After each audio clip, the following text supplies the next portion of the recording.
Olá, estamos iniciando mais um Hortoscast, momento de perguntas e respostas poderosas. Hoje nós iremos trazer mais assuntos pautados para a área da saúde. Eu me chamo Franklin Norato, faço parte do time Hortos. Nós estamos localizados aqui na Avenida Paulista 1499. Hoje nós temos o prazer de receber uma convidada muito especial, mais uma convidada da área da saúde, Vitória Martins, na verdade, Victória Martins. Eu gostaria, Vitória, que você comentasse um pouquinho sobre a sua trajetória profissional, mas você pode iniciar pelo seu histórico acadêmico. Legal. É um prazer, uma honra, na verdade, estar aqui. Muito Todo obrigada pelo nosso. convite. Eu sou farmacêutica, então, né, sou farmacêutica sênior. Hoje já atuei muito na farmácia clínica Legal. hospitalar. Dentro do hospital, a gente divide em duas principais áreas, né? Farmacêutica clínica, que fica mais voltada para a questão dos pacientes mesmo, uma atenção e o cuidado aos pacientes. E a farmacêutica hospitalar ou analista, que é responsável por toda a gestão de equipe e de Legal. estoque, né? Eu me formei no Mackenzie, sou farmacêutica clínica pelo Hospital Albert Einstein, né? Legal. Israelita. E aí, desde então, eu nunca atuei em outra área da farmácia, senão hospitalar, né? Legal. A farmácia, ela abrange muitas áreas, desde indústria, mais o ramo de acupuntura, uma medicina mais tranquila, assim, em relação também à homeopatia, mas eu sempre fui e sou apaixonada pela farmácia clínica e hospitalar. Legal. Recentemente nós trouxemos um farmacêutico também, Mário Costa, inclusive um grande abraço. Ele falou sobre a parte da acupuntura e hoje você já traz um outro nicho falando sobre a questão de gestão hospitalar dentro do departamento que você atua. Vamos iniciar falando sobre essa questão da gestão. Vamos destrinchar para que as pessoas elas entendam como que acontece e como de fato você exerce essa tua gestão. Legal. Na verdade, hoje, que bom que o farmacêutico tem tido um pouco mais de visualização, Espaço, né? Um pouco mais de espaço, de fato, porque a gente sempre viu que a farmácia no hospital era lá no subsolo, Sim. um lugarzinho escondido, e nunca se deu, de fato, a devida importância, porque eu acho que não se compreendia realmente o que o farmacêutico é responsável ali dentro de hospital. E foi uma fala até que veio do meu marido. Ele falou: você precisa falar para as pessoas o que realmente um farmacêutico faz ali dentro, porque eu só tenho essa visão e o tamanho da sua importância porque você me traz isso, né? Sim, sim. Então, desde a farmácia clínica, que foi quando eu atuei mais no cuidado com o paciente, né? Eu trabalhei muito com pacientes oncológicos, toda a questão de quimioterapia. Sim. A importância do farmacêutico é simplesmente fundamental, porque a gente atua numa equipe multidisciplinar, né, num hospital. Então, a gente precisa de um médico, de um farmacêutico, de um enfermeiro, de repente de um fisioterapeuta. Sim. E ali, tendo o conhecimento de cada área, cada pessoa é responsável pelo seu nicho. Então, eu trago com mais propriedade, talvez, sobre os medicamentos, sobre uma questão de tratamento para um diagnóstico que um médico conseguiu realizar. Então, é muito importante essa parte clínica e também até pelo cuidado ao paciente. Muitas vezes a gente tem esse contato com o paciente, onde ele traz medicamentos que ele faz uso em casa, o que a gente chama de reconciliação medicamentosa. Então, a gente traz para o corpo clínico: olha, doutor, o paciente já era acostumado a fazer uso desses medicamentos, principalmente psicotrópicos, né? Que são medicamentos que a gente não pode não pode interromper um tratamento, né? Porque é muito sensível causar uma dependência, e aí o paciente pode ter uma abstinência na interrupção desse tratamento. Então, é muito importante esse contato do farmacêutico com o paciente e também trazendo isso para o corpo clínico. Entendi. Mas hoje eu atuo mais na parte de fato de gestão, tanto de materiais e medicamentos, quanto gestão de pessoas. né? Então, a gente cuida de todo o dimensionamento de escala da equipe farmacêutica. E hoje a minha equipe tem uma média de 160 colaboradores, né? Bastante gente. E aí... Isso você fala de um setor, não de um setor. da unidade. Sim, não da unidade hospitalar, Bastante só do gente. setor farmacêutico mesmo, ali dentro de um hospital. A gente tem 8 centros cirúrgicos, né? Então, hoje, onde eu estou é uma unidade bem ampla. A gente atende diversas especialidades, desde ortopedia, por exemplo, quanto a oncologia também.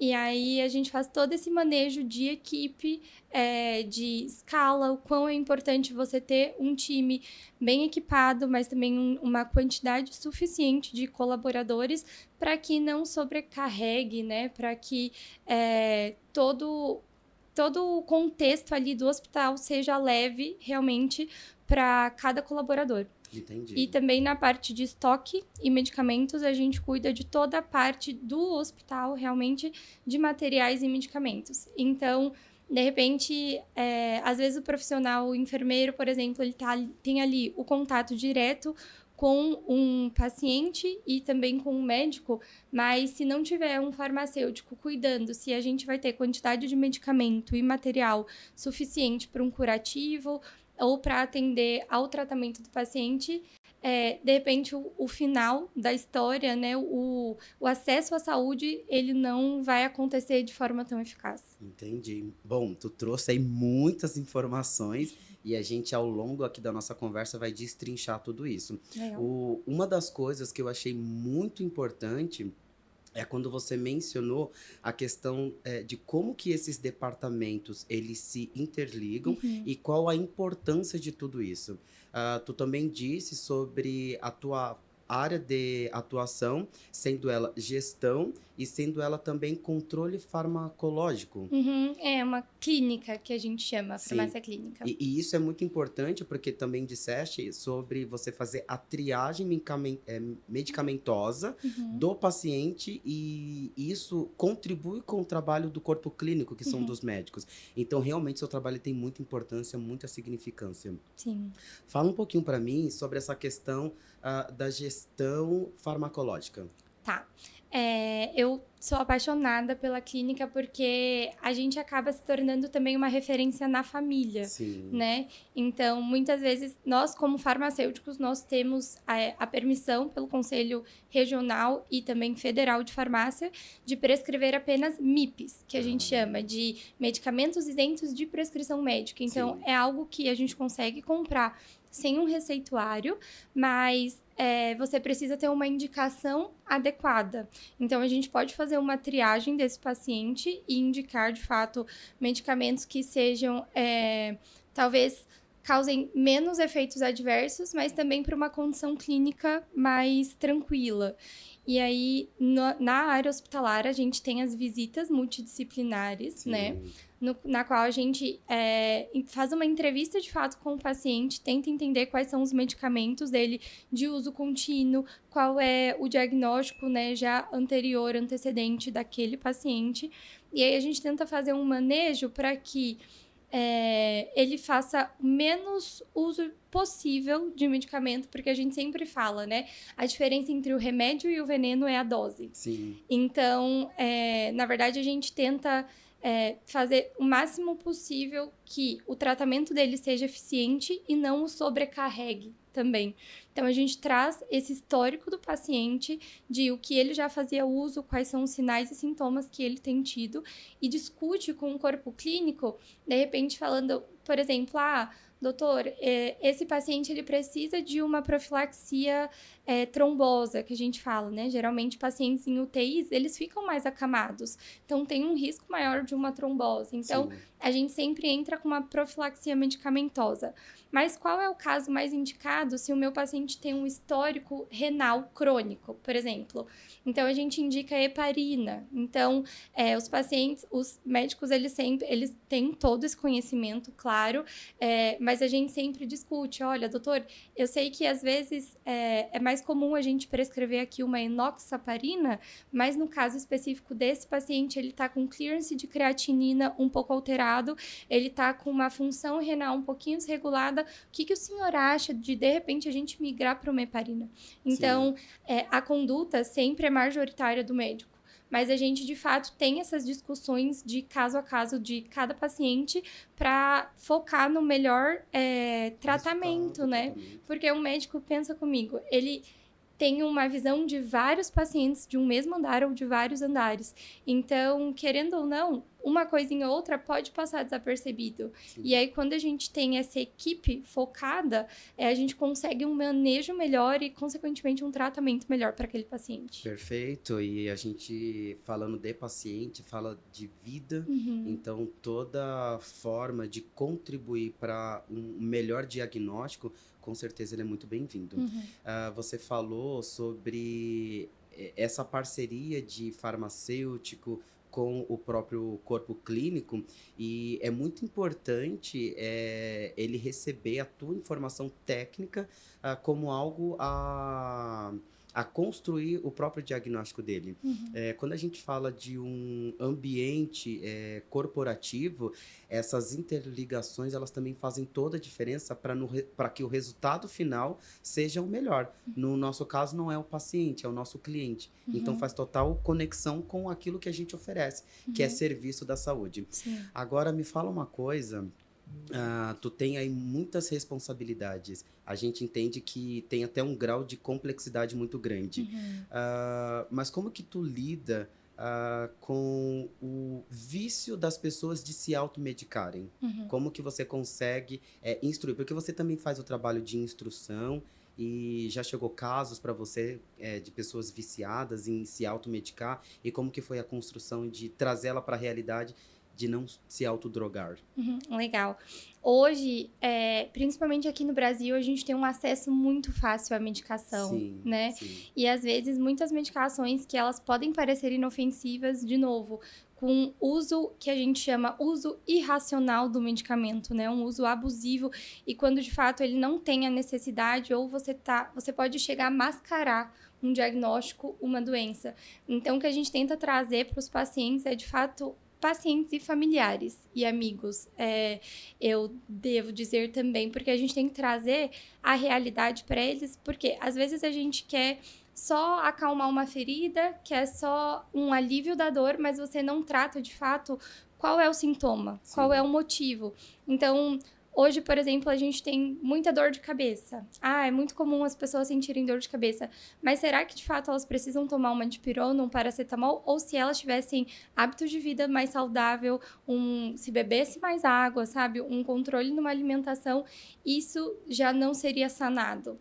Então, o que a gente tenta hoje trazer, a gente fala muito no mundo farmacêutico do uso racional de medicamento. Entendo. O medicamento certo para o paciente certo, na dose, na posologia adequada. Porque a automedicação, ela pode ser mais um risco para você, na verdade, porque, ok, pode ser que você esteja precisando só mudar seus hábitos alimentares e de vida saudável para melhorar sua dor de cabeça, mas talvez você esteja escondendo também um tumor cerebral, quem sabe? Então, por isso que a gente traz sempre a importância de um real diagnóstico, buscar, de fato, serviços de saúde com profissionais qualificados para que a gente entenda se você precisa, de fato, utilizar um medicamento ou não. Perfeito. Eu trouxe para ti essa pergunta para nós entrarmos na próxima com melhor compreensão. As pessoas, elas têm esse hábito, essa cultura, pela facilidade de encontrar essas medicações em qualquer farmácia de esquina, podendo ser por uma questão de ter dificuldade em buscar um tratamento, em não ter um fácil acesso a especialistas que tragam diagnósticos precisos. Ou seja, o sistema da saúde, ele está bem deficitário. Como que isso interfere no seu trabalho de forma direta? Essa dificuldade do sistema SUS de integrar essas pessoas com consultas rápidas, com especialistas que estejam acessíveis. A nossa realidade ela é bem difícil nesse sentido. Sim, hoje eu trabalho mais, de fato, na área privada, né? Sim. Mas tendo conhecimento, assim, do SUS, eu acredito que o que vocês fazem aqui é de suma importância, porque como a Carol bem trouxe, ela trouxe o fato da visita técnica que vocês Sim. realizam, do profissional qualificado, porque, como ela mesma pontuou, muitas vezes um profissional ele pode ser excelente, mas naquele âmbito de atuação, naquela comunidade, ele não consiga exercer com maestreza, de fato, o que ele já tem o conhecimento técnico. Sim. Mas quando a gente fala de área da saúde, a gente precisa lembrar que nós somos humanos, que nós estamos lidando com vida, né? Muitas vezes, como em qualquer profissão, tem um risco muito grande e é uma linha muito tênue para você entrar num automático. Entendo. E aí você tá ali todo dia só porque você precisa trabalhar, só porque você precisa de uma renda, e tá tudo bem, todo mundo realmente precisa trabalhar, mas de fato você entende que o que você faz impacta na vida e não na saúde de uma pessoa. Então o que a gente sempre traz para nossa equipe poderia ser você, poderia ser seu pai, poderia ser sua mãe, um filho. Então eu acho que não só a dificuldade do acesso que a população tem, mas talvez uma equipe de fato despreparada ao entender que eles não estão ali só mais um dia trabalhando, eles estão ali diariamente lidando com vidas. Sim. E eu acho que hoje, as pessoas precisam sair mais um pouquinho do automático, porque quando você não tem uma gestão de equipe eficaz, você tem uma sobrecarga muito grande sobre aqueles profissionais. Então, eles podem ter qualquer base, qualquer experiência que eles tenham de forma profissional muito legal, muito boa. Eles têm os dados para entender um diagnóstico, mas se ele estiver sobrecarregado, isso não vai ser suficiente para ele olhar e enxergar outra pessoa como um parente, como ele mesmo, e aí pode passar desapercebido um detalhe que às vezes era muito importante. Sim. Então, eu acho que mais do que o acesso deficitário que hoje a nossa população tem, é de fato a qualidade, porque os profissionais que às vezes estão de plantão, por exemplo, eles entraram num modo automático. Entendo, e muito relevante essa sua fala. Antes de sermos profissionais, seja de qualquer especialidade, nós também somos seres humanos, passíveis de emoções, e antes de tratar de alguém, precisamos tratar de nós mesmos. Como que você tem feito esse controle emocional com base em tudo aquilo que você trouxe, do que você faz e executa? Como que você lida também com o emocional das pessoas que você faz a gestão? Legal. Desculpa, dos seus colaboradores. Sim, legal. Eu faço terapia. Ah, importante. É super importante, né? Eu comecei a terapia pela área profissional também. Antes de trabalhar aonde eu estou hoje, eu era da área da saúde mental, de dependência química e pacientes realmente psiquiátricos, né? Então, é uma carga emocional e mental bem grande. Eu imagino. E aí, você precisa se cuidar para que você consiga cuidar dos seus pacientes, né? Nós já tivemos casos de pacientes que se suicidaram. Então, eu entendi que para eu cuidar do próximo, eu preciso estar bem comigo mesma, né? Sim. Então, além da terapia, a gente faz muito dinâmica em grupo também com a nossa equipe. E aí, nós entendemos que aquelas pessoas, elas têm comportamentos porque elas têm uma história. E aí, quando você faz gestão de uma equipe, por mais que às vezes a pessoa está desmotivada porque é cansativo ir trabalhar, porque ela tem uma rotina de vida externa cansativa, o que eu sempre aprendi é que se ela não for fazer o trabalho dela de forma excelente por ela mesma, ela vai fazer por você. Se ela entende que você vê o valor, que você enxerga o valor, que você demonstra o que de fato é importante, que ela acorde todos os dias e que você conta com ela ali naquela escala para que o tratamento do paciente seja eficaz, ela começa a dar valor e entender que ela não pode fazer aquilo de qualquer jeito. Entendo. Então, a gente trabalha muito com a nossa equipe o sentido de conversas individuais mesmo. Quando eu percebo que eu tenho um colaborador que talvez esteja mais agressivo ou que a equipe esteja realmente comentando a respeito, eu chamo no particular e a gente conversa sobre. Eu tenho uma experiência, né, de alguém que era bem agressivo, bem ríspido, e aí quando eu chamei essa pessoa para conversar, eu falei, olha, eu entendo, eu conheço a sua história, mas você não dá espaço para que todas as pessoas conheçam também. E essa forma de você agir, na verdade, é só uma forma de você se proteger. Mas entenda que você está num ambiente seguro. Perfeito. E você não precisa se proteger, porque ninguém aqui vai te atacar como você já foi atacada. Então, eu acho que quando você faz uma gestão de uma equipe, você precisa entender que não são só números, né? A partir do momento que os seus funcionários, seus colaboradores, eles passam a se tornar números, então eu preciso de mais um auxiliar, eu preciso de só mais um médico, eu preciso de só mais um técnico, eu deixo de lado a parte humana deles. Então, eu deixo de ser humana quando eu não te olho e falo, poxa, você não tá muito bem hoje, eu te percebi, tá tudo bem?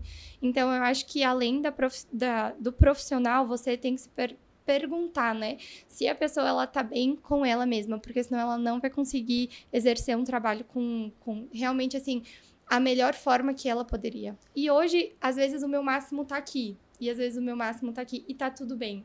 Eu só preciso que eles me deem o máximo deles enquanto eles estiverem ali comigo. É sobre as condições que te dão para trabalhar, e quando essas condições elas são inexistentes, é você entender que tem esse déficit e mesmo assim você precisa fazer o seu melhor. Exato. É a rotina muito habitual da área da saúde. Sim. Os profissionais da área da saúde, na verdade, eles têm essa missão. E você traz isso de forma muito clara, muito objetiva. Eu fico pensando em uma rotina agitada de trabalho. Quando a gente fala de locos externos e locos internos, tu tem feito essa gestão com muita maestria. E com certeza isso se dá pela forma como você se cuida. Você mencionou sobre a gestão em um todo, porém eu queria entender um pouquinho mais, com riquezas de detalhe, como que é o processo por etapa. E quais os riscos quando esses processos eles não acontecem da forma que tem que acontecer. Tá, legal. Lá na unidade onde eu tô hoje, a gente recebe pacientes já transferidos de internação. Então, lá a gente não tem, por exemplo, um pronto-socorro, um pronto atendimento. Os pacientes passam por uma triagem em outros ambientes, em outros hospitais, e aí eles são direcionados para nós. Sim. Então, por exemplo, lá a gente tem, como a gente já mencionou, os centros cirúrgicos, e aí lá em cada centro cirúrgico é tratado uma especialidade. Então pode ser uma ortopedia, uma neurocirurgia, uma cirurgia de mamas, uma cirurgia mais específica de algum tumor oncológico.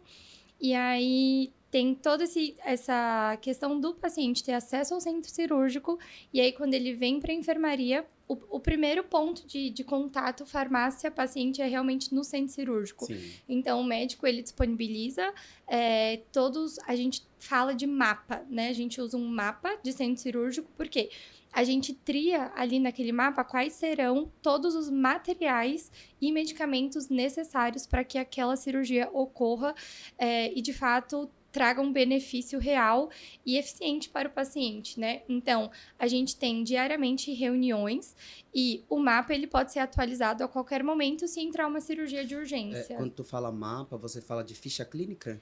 Não, é literalmente um mapa. É como se a gente traçasse uma rota de todas as cirurgias que ocorrerão. Então, sim, a gente faz um roteiro, realmente. E aí, a gente fala sobre atualizá-lo diariamente, e aí tem as discussões para que todos os materiais necessários e medicamentos não faltem para aquela cirurgia. Perfeito. Então, o que a gente faz como farmacêutico é, de repente, uma gestão. Veio um médico externo, não é uma equipe que está acostumada com os nossos medicamentos e materiais padronizados no hospital. O que a gente faz? A gente verifica o que aquele médico solicitou para que aquela cirurgia ocorra. E, de duas uma, ou a gente solicita autorização da diretoria clínica para realmente comprar aquele material específico, Sim. ou a gente sugere possíveis substitutos que nós temos na casa. E aí, o segundo ponto de contato da farmácia com o paciente é quando ele vai para uma enfermaria. Então, ele saiu do centro cirúrgico, deu tudo certo e ele precisa ficar internado por observação em algum tempo. E aí, a gente cuida do paciente, tanto que vai para a UTI, quanto que fica nos andares normais de enfermaria. E aí, a equipe médica realiza, de fato, a prescrição, tem todo o contato com o paciente, e quando a gente tem o primeiro contato com o paciente, é através da prescrição médica. Sim. Então, eu olho aquela prescrição e vejo se todos os medicamentos são padronizados na minha instituição e se eu conseguirei fornecê-los para o paciente. Uma vez que eu tenho prescrição de algo que não é padrão, no hospital a gente fala muito de comissão de farmácia hospitalar, né, comissão farmacêutica, para que haja a padronização de materiais e medicamentos. Estou sendo bem redundante, mas só para que a gente entenda que eu não consigo chegar num ambiente hospitalar e prescrever o que eu quiser. Sim. Eu preciso entender o que aquele hospital já tem, de fato, utilizado, porque a gente trata de pacientes que têm um mesmo ramo, né? Então, a gente verifica com o corpo clínico quais são aquelas medicações e se de fato eu terei todas para fornecê-la. Se não, eu sugiro opções que são intercambiáveis, que Sim. a gente comenta da mesma classe farmacológica, ou, de fato, se o médico me traz vitória, nesse caso específico, realmente a gente precisa entrar com essa medicação. Então, a gente precisa fazer um orçamento, precisa verificar a disponibilidade no mercado e pedir uma autorização para comprar para aquele paciente específico. Então, a gestão hospitalar, a gente fala principalmente de um tripé, né? Sim. Existe o corpo clínico, que é formado pela diretoria médica e administrativa do hospital. Perfeito. Existe a equipe farmacêutica e a equipe de enfermagem. E aí também existem outras áreas, como os fisioterapeutas, fonos, mas o tripé básico do hospital é realmente a farmácia, a enfermagem e ali a diretoria e o corpo clínico. Entendi. E aí, o que a gente sempre fala? Um tripé, quando uma gestão não está sendo tão eficiente ou tão cuidadosa, de repente pode ficar mais bambo para um lado ou para o outro. Então, por isso que é super importante as reuniões que a gente faz semanalmente. A gente faz um manejo e um controle também de um estoque crítico, que nós chamamos. Então, a gente faz um levantamento. Existe os materiais e medicamentos que a gente fala de curva ABC, Sim. que é pelo custo, e curva XYZ, que é pela criticidade. Então, por exemplo, uma dipirona não é um custo tão elevado, mas é super crítico em um hospital. Eu não posso ficar sem uma dipirona num hospital. E aí a gente faz todo esse manejo e vê ali como está o nosso estoque para pelo menos 7 dias, porque a gente traz para a diretoria, para o corpo clínico e fala, olha, estamos tendo dificuldade no mercado de acesso, ou por falta de matéria-prima, ou por atraso na entrega dos fornecedores. Então, nós temos esse estoque para 7 dias. Qual vai ser o nosso plano de contingência? Então, se de fato esses medicamentos ou materiais vierem a faltar, o que nós vamos atuar para que não prejudique o paciente no tratamento? Então, a gente não pode trabalhar com susto. Eu não posso chegar um dia no hospital e falar, nossa, acabou um tramadol, que é um medicamento super utilizado para o manejo de dor de um paciente, Sim. né?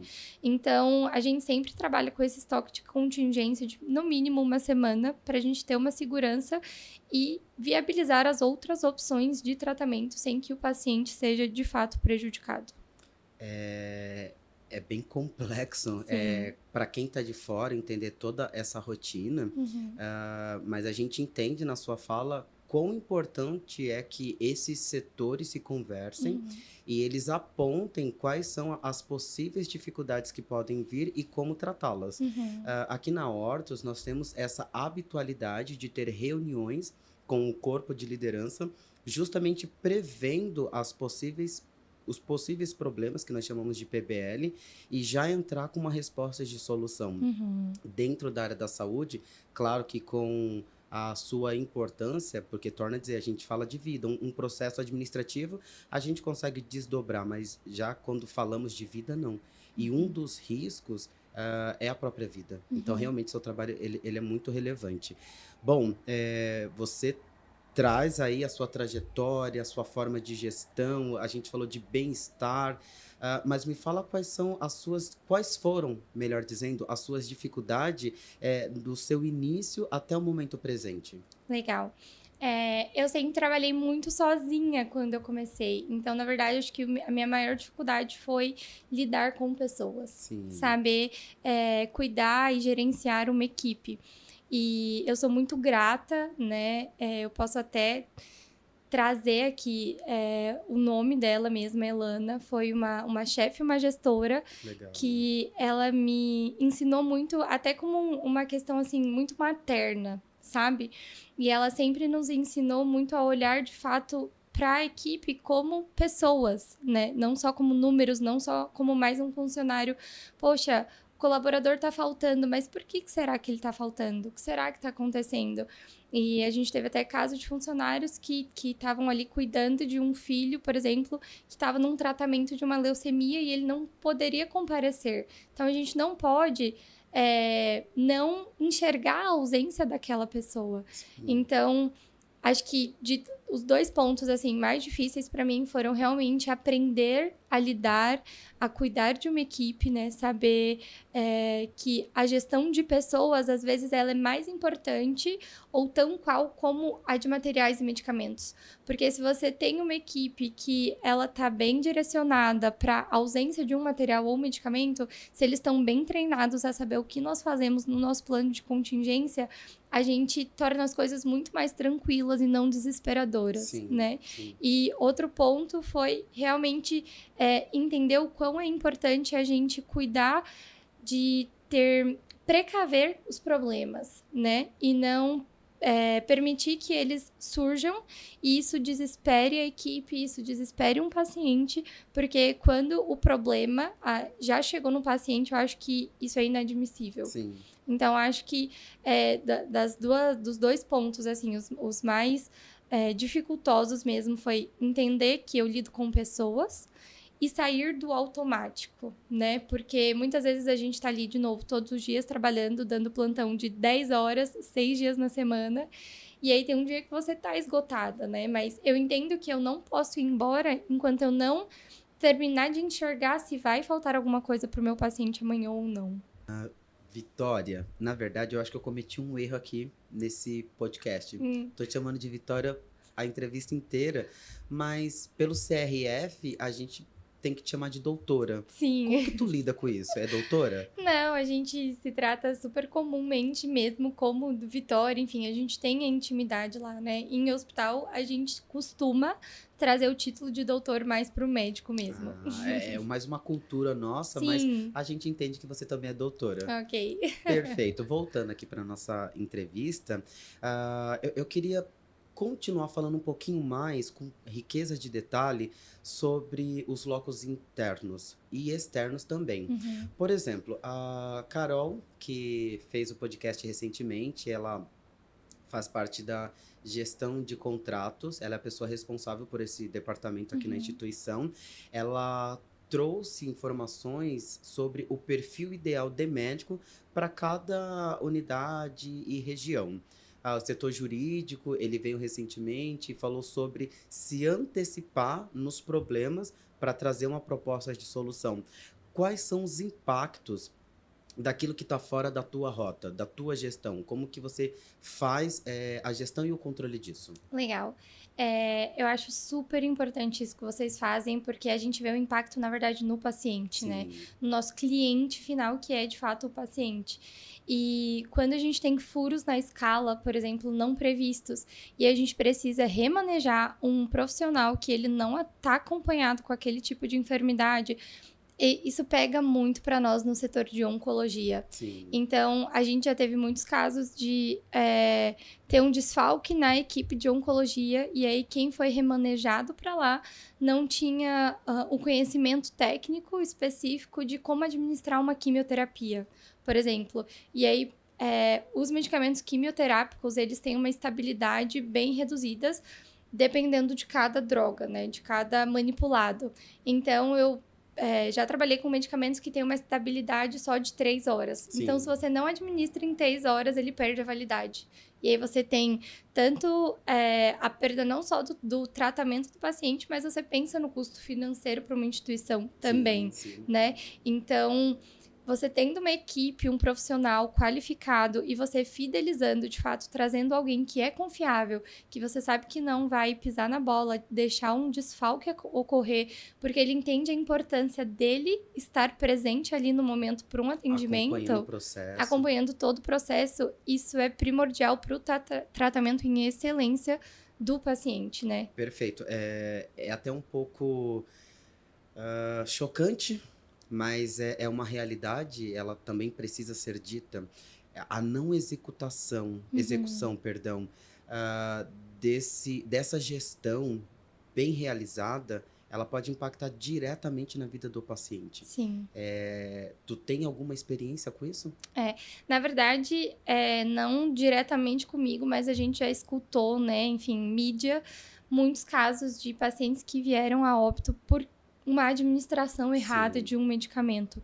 E aí, quando você tem uma gestão ineficaz, né, ineficiente de uma escala, você pode sobrecarregar aqueles colaboradores que estão no plantão. E aí, um colaborador sobrecarregado, se ele está sem falta de propósito ali também, se ele não entende qual é a importância dele Sim. e está vivendo num automático, ele pode deixar que o cansaço o segue. Então, a gente tem, por exemplo, um cloretinho de sódio, que a gente chama de NaCl 0,9%, sorinho fisiológico bem conhecido.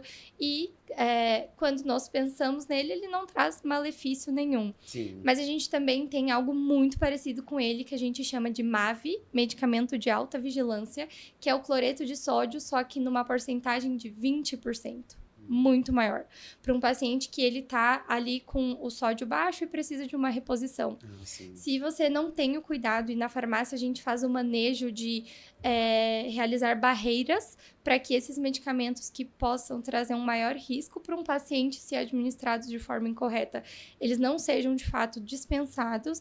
Então, a gente tem um controle, uma identificação diferenciada de psicotrópicos, até pela portaria 344, né, que deu início lá em 98, mas também de medicamentos de alta vigilância, que a gente, por exemplo, coloca uma etiqueta vermelha nele para ser algo diferencial, algo que chama atenção, algo que é entregue e assinado diretamente para o enfermeiro, tem uma dupla checagem, por quê? Se eu administro um cloreto de sódio 0,9%, que é um soro fisiológico comum, na veia de um paciente, eu tô só administrando um sorinho, tudo bem. Agora, se eu administro um cloreto de sódio 20%, veja, são mais de 20 vezes a mais a quantidade desse eletrólito, né, que a gente chama o sódio. Ele pode trazer, sim, óbito ao paciente se ele não havia necessidade de receber esse medicamento. E aí, não diluído, né, essa medicação concentrada, a gente já teve casos, não necessariamente na instituição, mas já televisionados, que a sobrecarga de um colaborador que não prestou atenção ao administrar uma medicação de alta vigilância, porque estava cansado, porque estava lidando com uma equipe maior, com pacientes maiores, na verdade, do que ele deveria estar cuidando. Por quê? Por causa de um furo na escala, por causa de uma equipe que não foi bem treinada, né, capacitada para estar ali, pode sim gerar um óbito num paciente. Doutora Vitória, vou insistir aqui no doutora. Beleza. Essa tua fala eu achei muito interessante pela seguinte questão. Dentro da unidade pública e dentro da unidade privada, tem quem faça a gestão do uso da medicação e na dosagem em si. Agora, quando a gente fala de drogarias, quem se responsabiliza por essa automedicação? Tá. Hoje, no Brasil, como a gente já mencionou, né, a gente tem acesso muito fácil a medicamentos. E aí, os medicamentos que podem trazer, de fato, um maior malefício numa dose muito próxima à dose terapêutica, a gente precisa, de fato, do receituário médico para que ocorra a dispensação. Então, por exemplo, hoje a gente cuida na farmácia, em drogarias, principalmente de 2 classes farmacológicas, que são os antibióticos. Eles não são psicotrópicos, mas são inseridos também na portaria 344. Sim. Por quê?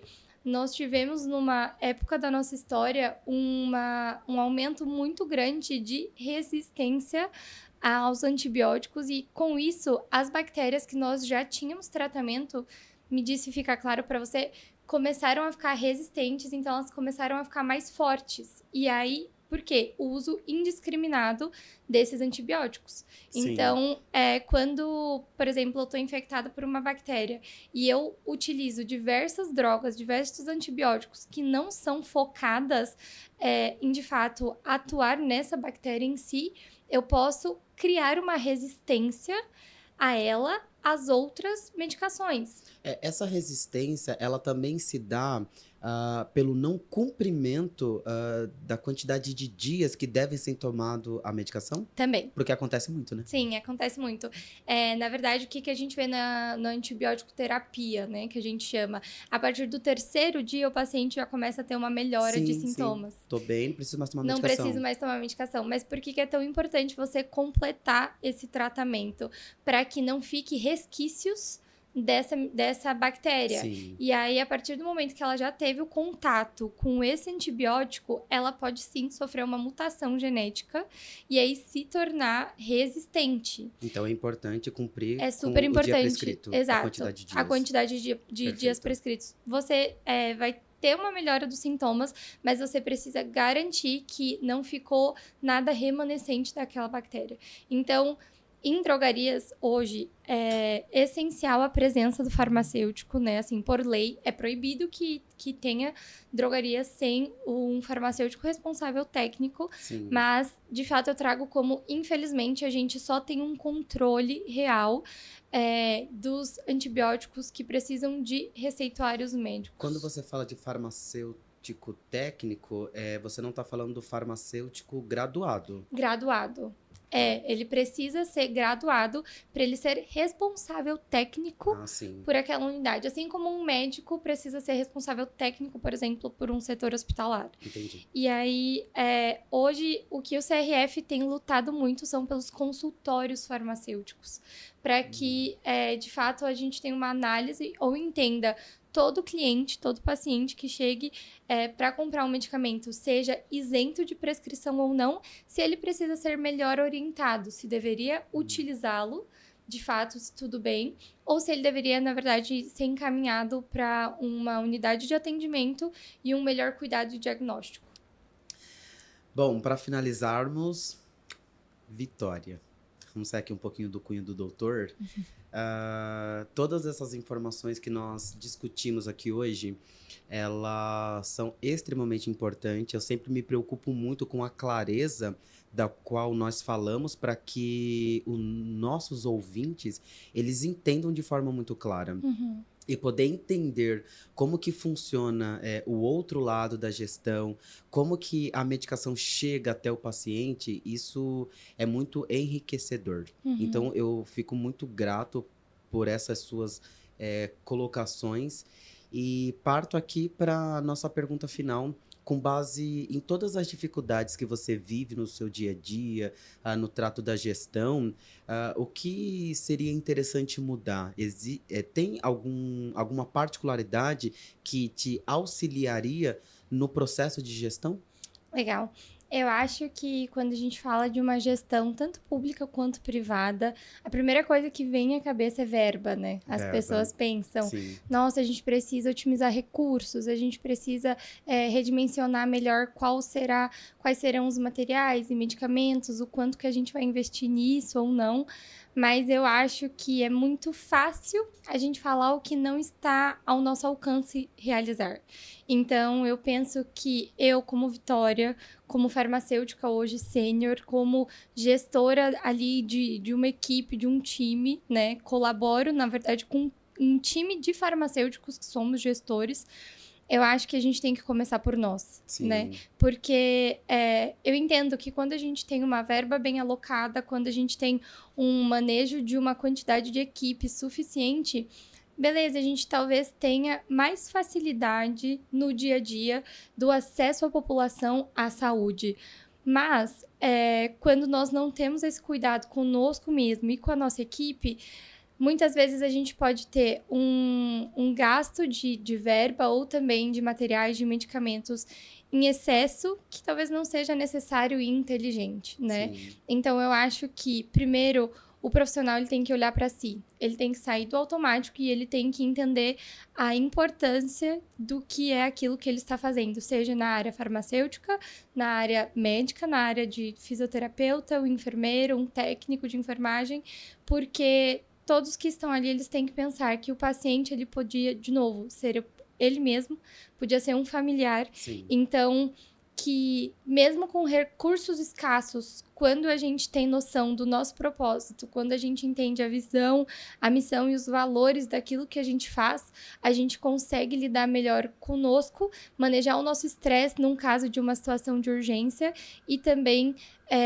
permitir que, da forma às vezes até escassa, mas excelente e com qualidade, chegue para o paciente um melhor tratamento. Perfeito, muito incrível tudo isso. É uma das coisas que mais me fez admirar esse podcast é a forma como você me ensina a olhar para o paciente. Uhum. Não é apenas uma pessoa que chega numa unidade que precisa de tratamento, Sim. não é algo automático, é uma vida, é um ser humano, poderia ser um familiar. E Sim. talvez o tratamento fosse diferente, não pode ter essa diferença de tratamento. Exato. Toda a vida é importante. Exato. Então, tu traz pra gente esse carinho, esse cuidado. Uhum. Tanto que esse projeto de podcast, ele se iniciou com essa ideia de mostrar para os nossos diretores, mostrar para todas as pessoas que vão ouvir como que a Ortus, ela se preocupa em trazer um atendimento de qualidade. Uhum. Que nós não somos uma empresa que apenas quer fazer uma gestão automática da coisa, Sim. mas que na prática a gente sempre vai se preocupar com a ponta, que é os nossos pacientes. Sim, então, bom. estou muito grato por você ter aceitado esse convite. Estou muito grato pelas pessoas que te trouxeram até aqui. Sim. Você realmente trouxe informações que brilharam muito esse podcast Uhum. hoje. E com certeza Muito quem obrigada. ouvir vai ficar muito, muito grato pelas informações que você trouxe. Muito obrigada. Na verdade, é uma honra completamente minha, né?